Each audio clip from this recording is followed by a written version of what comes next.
India is hosting the Shanghai Cooperation Organization meet, and Russia's foreign minister actually arrives here tomorrow. How significant is the Russian statement saying that we now have the right, we reserve the right for any countermeasures? Now, this comes also after Russia has stepped up its attacks, its missile attacks on Ukraine in the last week.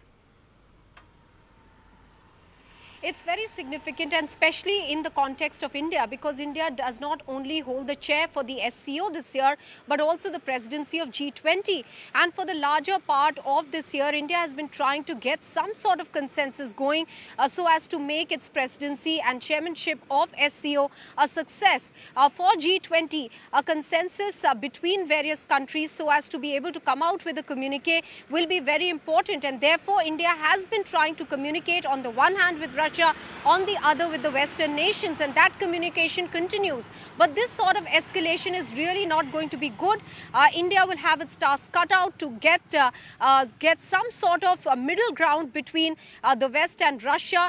The chasm only seems to be increasing. Russian Foreign Minister Sergei Lavrov is going to be landing in Goa tomorrow morning, and he's going to hold bilateral talks with India's External Affairs Minister S Jaishankar at around 3 p.m. tomorrow, and this will be in the backdrop of this claimed assassination bid that Kremlin is laying the blame on Kiev for. Let me also quickly give you a glimpse of what else shall we expect at the SCO meeting of foreign ministers that is going to be held on the 5th, because the Pakistan Foreign Minister Bilawal Bhutto Zardari is also going to be in India. Those sources have said that do not expect a bilateral meeting between him and S Jaishankar.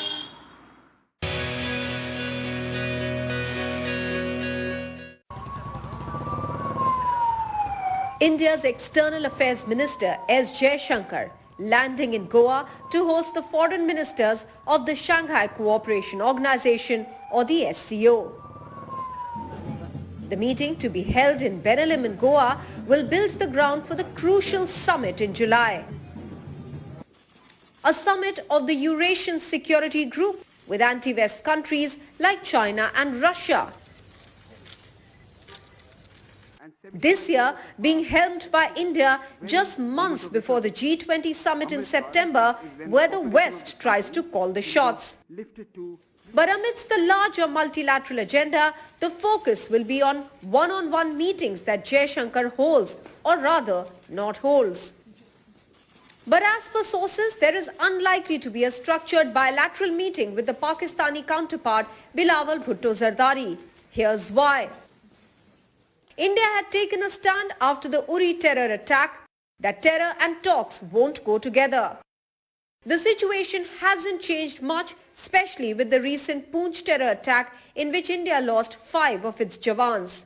It is for us very difficult to engage with a neighbor who practices cross-border terrorism against us.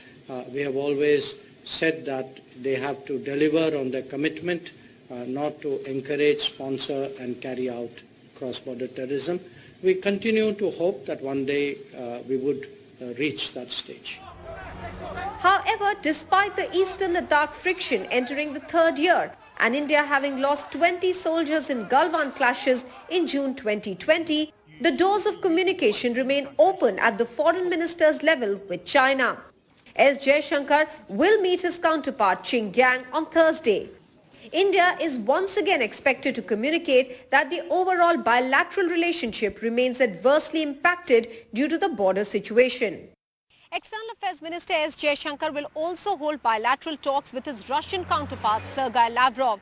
This one-on-one conversation is very significant in the backdrop of the continued war in Ukraine and with the latest development of what Kremlin claims to be an assassination bid on Russian President Vladimir Putin. India does not only hold the chair of the SCO, but is also the president of the G20 this year, and therefore engaging with Russia on the one side and the Western countries on the other is very critical for India to be able to strike a consensus and make its presidency a success. With camera person Rajendra Dayalkar, this is Maha Siddiqui in Goa for NDTV.